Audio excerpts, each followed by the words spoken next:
Hello, what I'd like to do for just a few minutes each day at the moment is focus on wellness. There's a lot of information at the moment on how not to get ill rather than focusing on how to be well. And if you just make a small change each day, it will be amazing in a few weeks what a difference you've made to your health.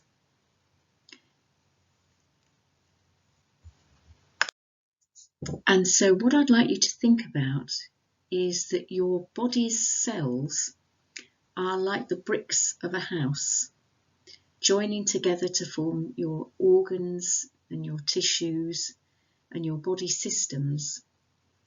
And each and every day, or maybe once a week, or maybe less than that, or maybe more than that, if you're like me, perhaps not very often, you may clean and dust and certainly tidy your house and keep it like the kind of environment that you want to be in and treat with loving respect.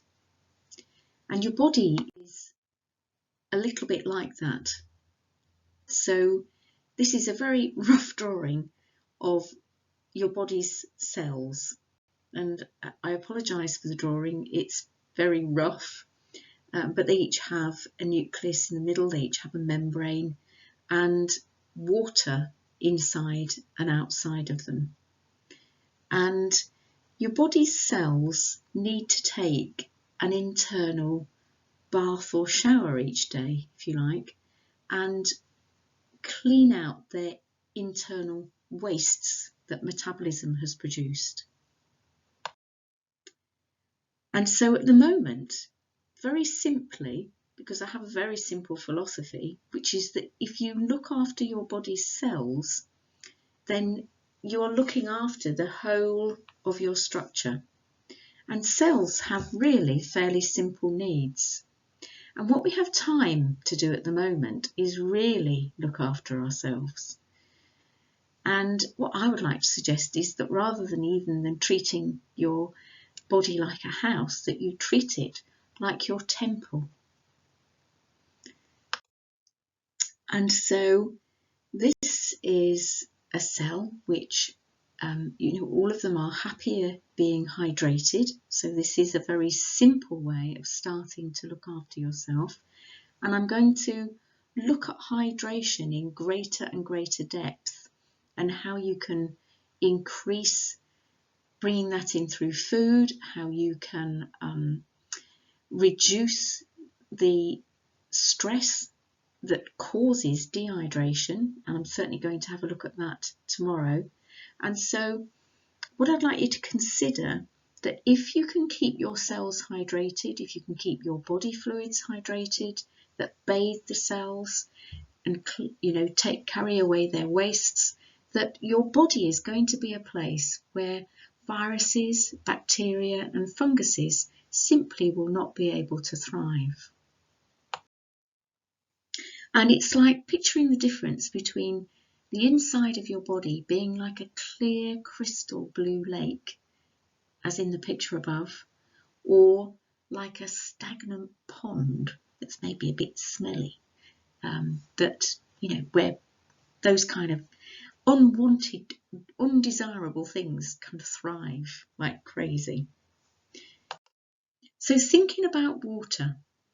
Now, I'm sure you've heard a long time over the years that it's a good idea to drink 8 glasses of water, to drink 4 pints of water, 2 litres of water a day. And the reason for that is that your body excretes that in the process of cleaning up your body's cells. And the best thing to do with it is to drip it in rather than neck it in half pint glasses. Best thing is to do, to drip it in slowly, give the kidneys a chance to metabolize it slowly, let your cells absorb it slowly, a little bit like thinking about you wouldn't drown a plant in water. You don't want to do the same thing to yourself either. And so water is heavily involved in transportation in the body. So it carries nutrients into your cells and waste away from your cells, and helps you with your ability to excrete that waste from the body. And it's worth thinking about, well, what else am I drinking? Because there are some substances that are very dehydrating. For example, alcohol, fizzy pop, caffeine, chocolate drinks. All of these things are diuretics. They make the body excrete water from the kidneys that you don't necessarily have available to excrete, and because of that, they're very drying. They're not giving you any water.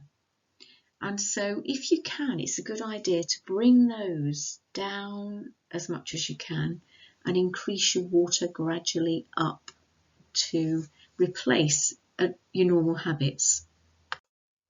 And so, as we were saying, your 4 pints and your 2 litres of water, the reason for drinking that much is because each and every day, in the process of cleansing your cells, your kidneys excrete urine, your lungs excrete breath and carbon dioxide, of course, carrying carbon dioxide, and your skin sweats. And so even though at this time of year we can't see the breath that's leaving and all of the water vapour that goes with that, in the winter you can, like a load of little dragons walking around on a cold day. And of course then after exercise, for every hour of exercise, it's a good idea to drip in another pinter whilst you're exercising to replace what you've lost. And what I'd like you to think about is it's not so much focusing on trying to control your external environment, because it's not about really as much of your external environment as your internal environment, which is that what can thrive in your body. Is it the right kind of bacteria, for example, in your gut that are thriving, or are there things thriving there that you don't really want to be there?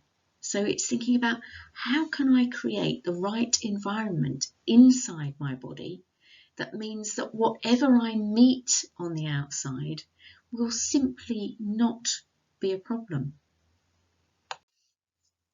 And so pure water is the body's first and foremost medicine. It's the best place to start with looking after you.